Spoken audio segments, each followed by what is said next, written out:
Gracias. Bien,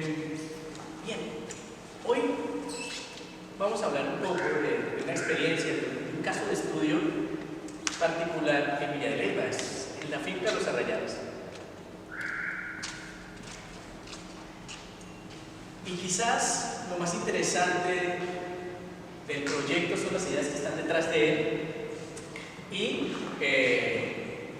entenderlas como un sistema de anhelos y de relaciones del ser humano con la naturaleza. Este es un collage de las primeras ideas de lo que al final guió el desarrollo del proyecto. Caminos, vegetación al lado de los caminos, agua, elementos singulares dentro del paisaje, entender dónde estamos parados, en qué ecosistema y cómo al final el agua ordena las relaciones entre suelo, vegetación, camino y el cielo. Y todo empieza aquí, con un encargo, que podríamos llamar un problema, pasa por una aprehensión, que es un puente, me gusta pensarlo así, un puente que para comprender el lugar del encargo, comprender dónde estamos parados y también para comprender nuestro lugar en el mundo. Es indispensable entender cómo el ser humano se relaciona con su entorno y al final de cuentas estamos aquí para mejorar un poco la situación donde nos paramos, ¿no? Este debería ser el fin fundamental de cualquier proyecto, sea ambiental, arquitectónico, industrial. Tenemos que mejorar las condiciones del lugar. Y quizás lo más interesante pasa en entender cuál es el encargo y poder entender desde la aprehensión ese lugar, con las personas y con, obviamente, el sitio de trabajo, en este caso de estudio. Veamos dónde estamos altimétricamente en Villa de Leyva. Villa de Leyva, ¿dónde está? A las faldas de Iguaque, de la laguna donde nace la humanidad. Está en el mismo territorio donde está la Sierra Nevada de Cocuy, la laguna de Tota, y detrás de eso están los llanos orientales y adelante, si queremos, el río Magdalena, ¿no? Entendamos pues que Villa de Leyva hace parte de un sistema ecológico heterogéneo que va desde los calurosos llanos orientales a los calurosos inmediaciones del río Magdalena. Ahora bien, Villa de Leyva también es interesante porque tiene tres ecosistemas que se relacionan entre sí y que, como todos ser vivos, se están moviendo, el límite cambia, viene y va. Y los tres más importantes es donde está la laguna de Iguaque, los páramos y subpáramos, los bosques altos andinos y lo que parece ser un poco similar a lo mediterráneo, que son los bosques secos andinos, que se llaman también acá como los desiertos de Villa de Leyva, ¿no? Que a la final es uno de los ecosistemas más grandes dentro del territorio del municipio.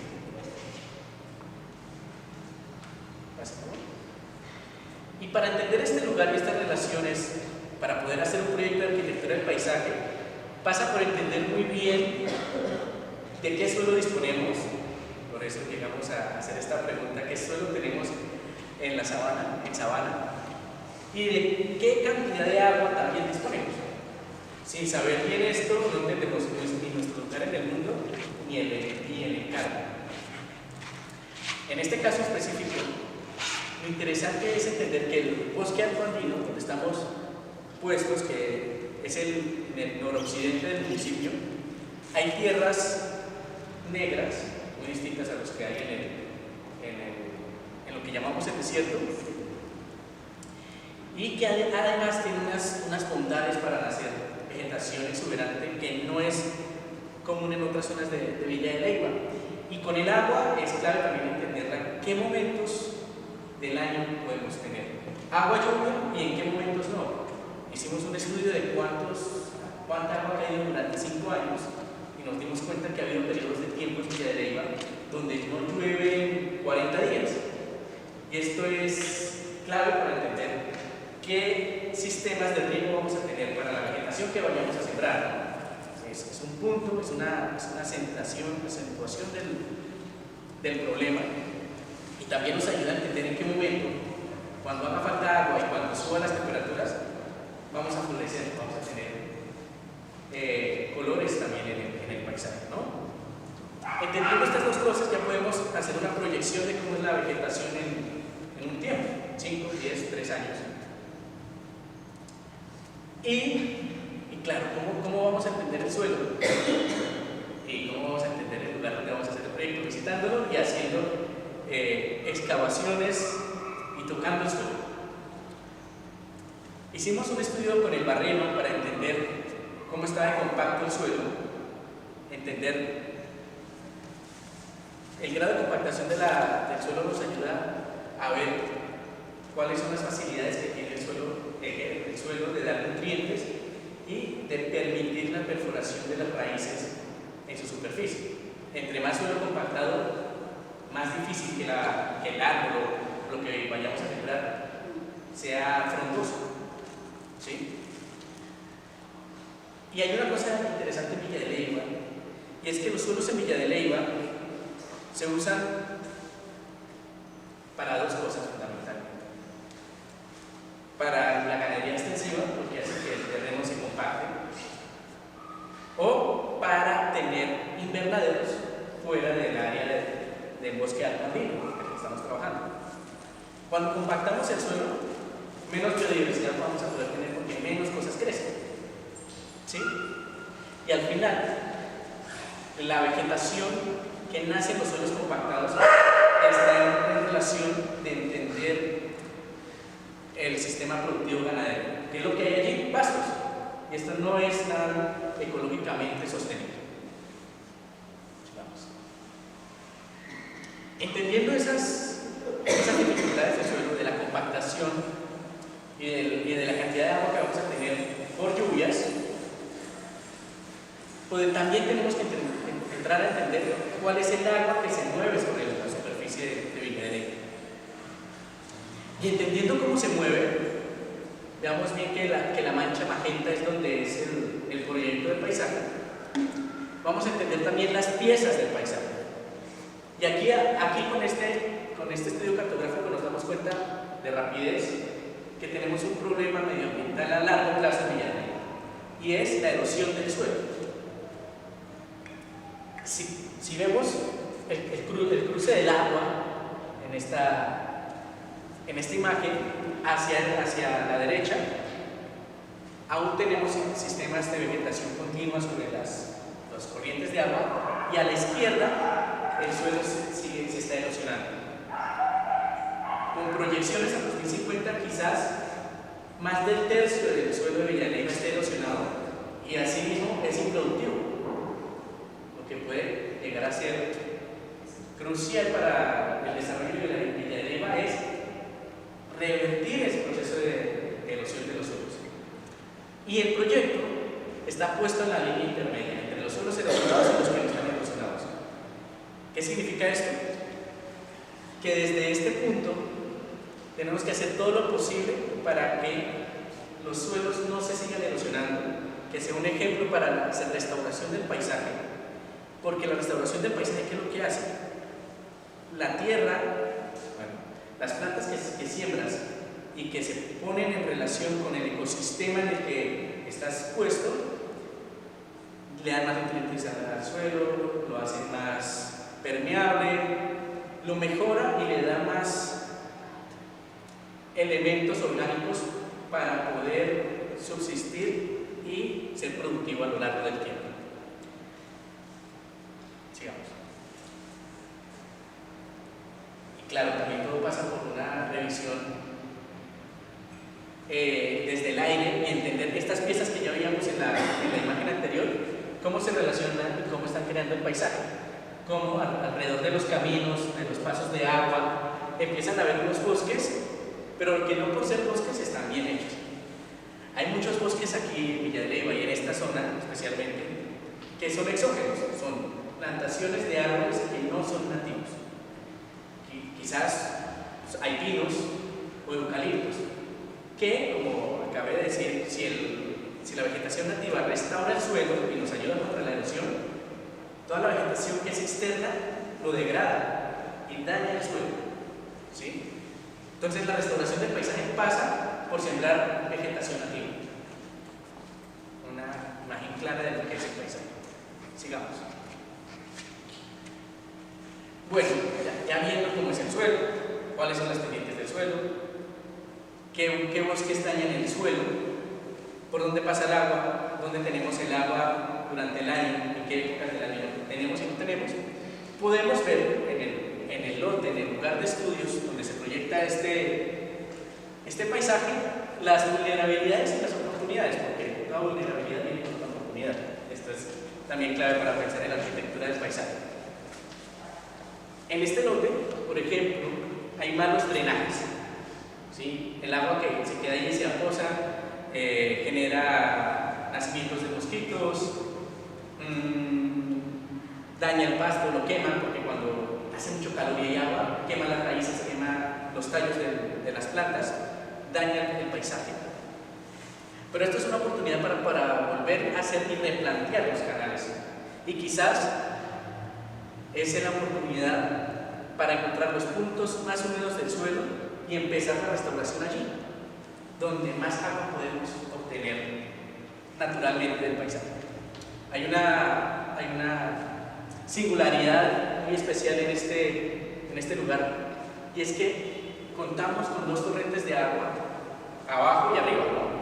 Si esto está al norte es arriba, entonces al sur y al norte, torrentes de agua, el canal de la Rosita, ¿sí? Y como he sabido en muchas parcelas en Villarriba, hay estanques de agua, porque ya sabemos, no hay en ocasiones agua y se necesita regar las plantas, ¿no? Aquí ya existen, son potencialidades y oportunidades para el proyecto del paisaje que se desarrolla aquí. Y bien, si la idea es entender quién encarga el proyecto y dónde estamos en el mundo, es fundamental ver lugares y ver paisajes, otros paisajes para proyectar el propio. Hay que entender que los que encargan el proyecto también tienen su cultura, está en otros lugares, digamos, el dueño es de Perú y hay una gran historia sobre el paisaje en Perú que puede servir para hacer proyecto acá. Y también la historia que tenemos de Iguaque y de las culturas muiscas, las precolombinas, pueden ayudarnos a tejer las relaciones del paisaje, entre los bosques, entre el agua, entre lo que es la productividad. Fundamental este paneo, estas ideas que pueden ayudarnos a crear paisajes propios. Con todo esto, entendiendo dónde estamos y cuál es nuestro lugar en el mundo, vienen tres ideas fundamentales para proyectar el paisaje. La contemplación, como medida de reconocer el lugar donde estamos. La memoria, recuperar las relaciones precolombinas que teníamos con el territorio. Y la productividad, entender que los paisajes son productivos, que nos los podemos comer, a fin de cuentas. Que es allí donde, además de la contemplación, encontramos otro uso, y un uso primario, primitivo, que todos quisiéramos resolver y ojalá desde lo que nosotros podemos tener que ir a encontrar en otro lugar, ¿no?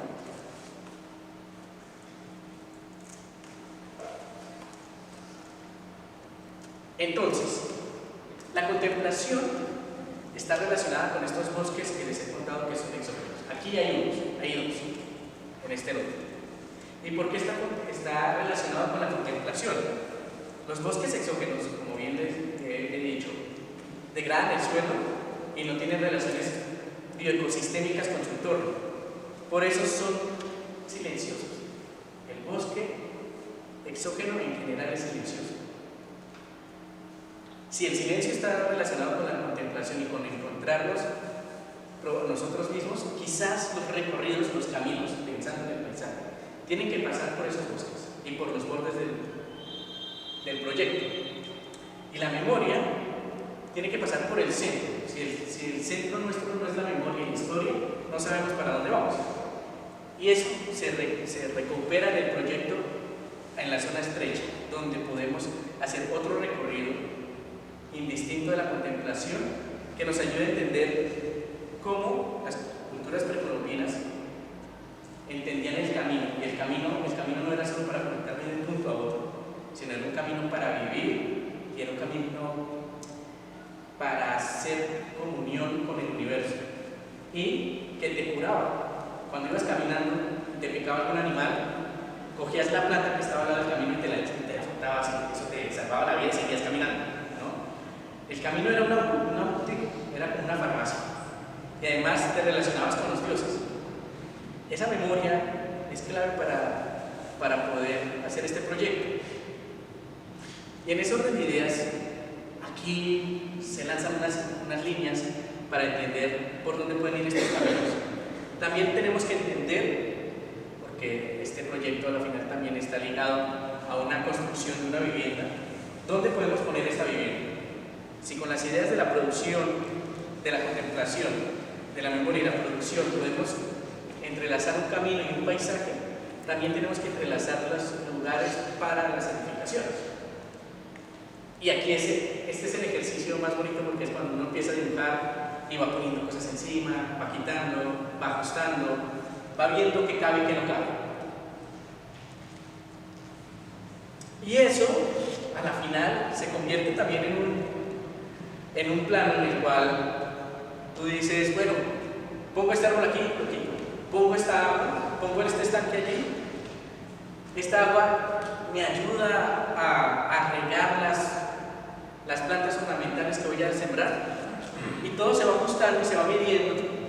Y el camino de la contemplación va hacia los bordes y el camino de la memoria está al centro. Y las plantas ornamentales y las unidades de restauración del paisaje, como se las he dicho,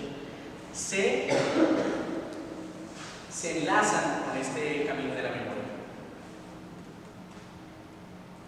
Ahora, técnicamente, ¿cómo resolvemos estos paisajes? Hay que mover tierras, porque tenemos que hacer acentuaciones en el terreno, poner puntos más altos, quizás poner unos más bajos, hacer los espacios para los pozos de agua, por donde pasan los canales, ¿no? Entonces, en este dibujo podemos ver en magenta dónde quitamos la tierra y en verde dónde la ponemos. Y a la final es un ejercicio de poner y quitar y no agregar. ¿Vale? Y esta idea también va muy de la mano con las unidades de restauración del paisaje. A ver, ya entendiendo, bueno, esta es un poco la imagen de esta topografía modificada, por donde están los estanques de agua y cómo la gente se puede mover a partir de entender cómo es esta topografía en el lugar. Ahora bien, habiendo movido esa topografía, hay que saber por dónde movemos el agua. ¿Y para qué moverla? Para poder alimentar la vegetación que nosotros estamos sembrando en el lugar. La idea aquí fue hacer 3 pozos de agua equidistantes y que estén alimentando la vegetación que se va a sembrar en 3 estratos.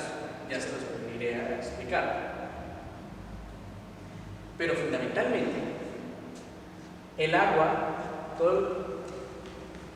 la agua nace del pozo que ya existe en el lugar y cae con gravedad a los 3 siguientes pozos. Con la idea de que toda la vegetación que se va a encontrar en este camino pueda ser regada fácilmente sin máquinas, que solo sea poner una manguera en una toma y por gravedad poder mover el agua. Y desde aquí hayan unos nudos de biodiversidad, donde hay agua nacen plantas fundamentales.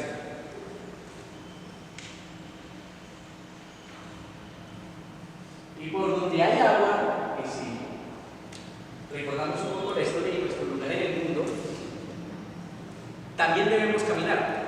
La relación fundamental entre el ser humano y la naturaleza también se media por el agua. Entonces, los caminos que están proyectados aquí se relacionan con el agua y se cruzan con el agua. ¿Sí?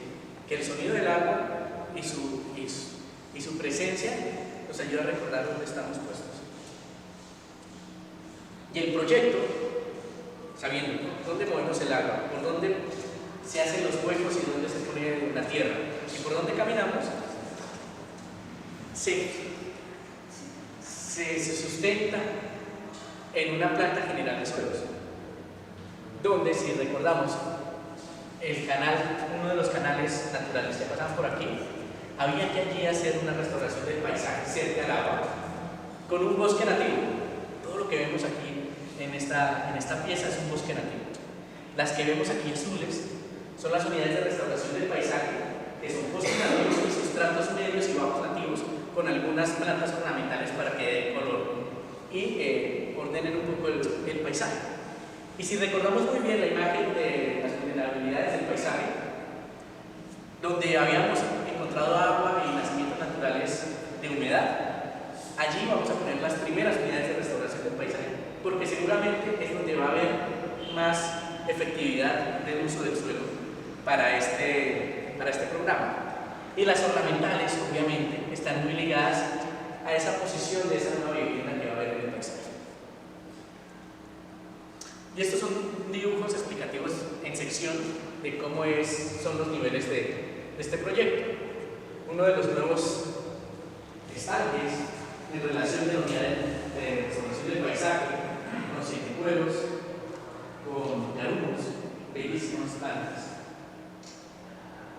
con los caminos, que el camino también es un lugar de descanso, y teniendo la mirada entrenada para entender cuáles son los niveles y por dónde se va a mover el agua. Es muy bien dibujarla, pero uno tiene que entender qué punto es más alto y qué otro punto es más bajo, ¿no? Se van a encontrar también en el proyecto unas unidades de descanso dentro de lo que es el camino de la contemplación. Va a haber jardines secretos para sentarse y escuchar el silencio.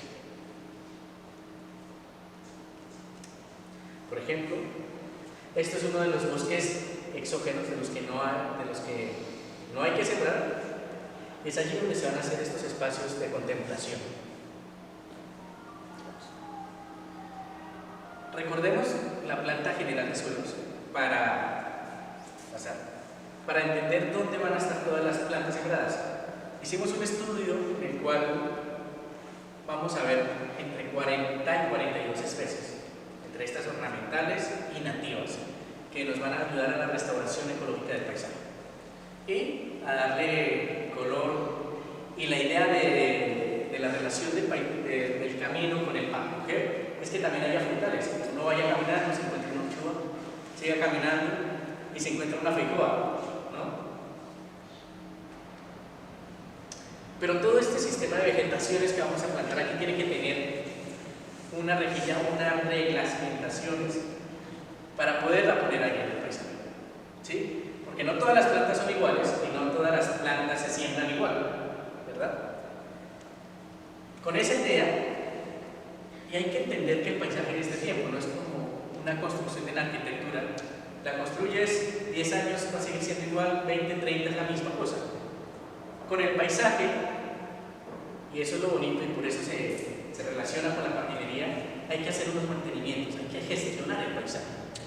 Puede que una plantación en el tercer año tenga una imagen, plantas grandes, exuberantes, y en el 10º esté más apagado.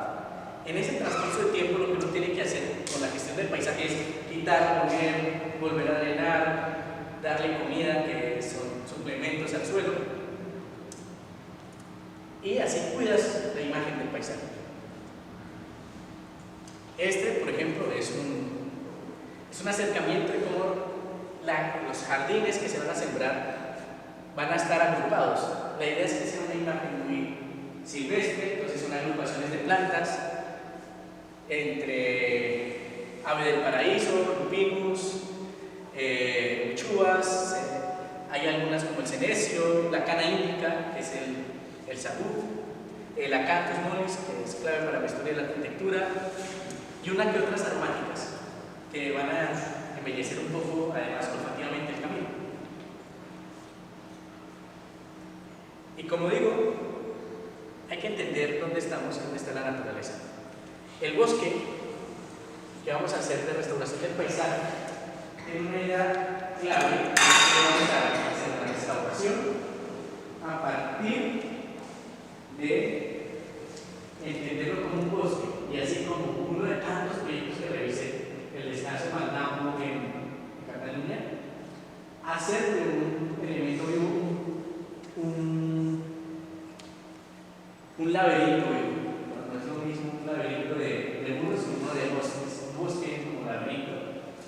Hace que la restauración del paisaje sea interesante y que se cambie la historia de la arquitectura. Y esta es una de las imágenes finales del proyecto, donde están los caminos, esa nueva edificación que va a haber allí, las plantas ornamentales, las unidades de restauración del paisaje, los bosques que ya existen y cómo el camino los cruza para que sean parte del recorrido de la contemplación, y cómo el agua recorre todo el terreno. Esta es una imagen un poco más en perspectiva de la unidad de restauración del paisaje. El camino pasa por allí, por aquí atrás en este muro va a estar un estanque de agua, y aquí sobre este costado va a estar uno de estos bosques de restauración para el paisaje. Y esta es ya la imagen final, un poco volver a ver las cosas, pero con unas medidas más claras. ¿Dónde están los cauchos? El amagabollo, la jacaranda, las fecoas, el yarumo, el camino y los estanques de agua. Y ya está. Gracias.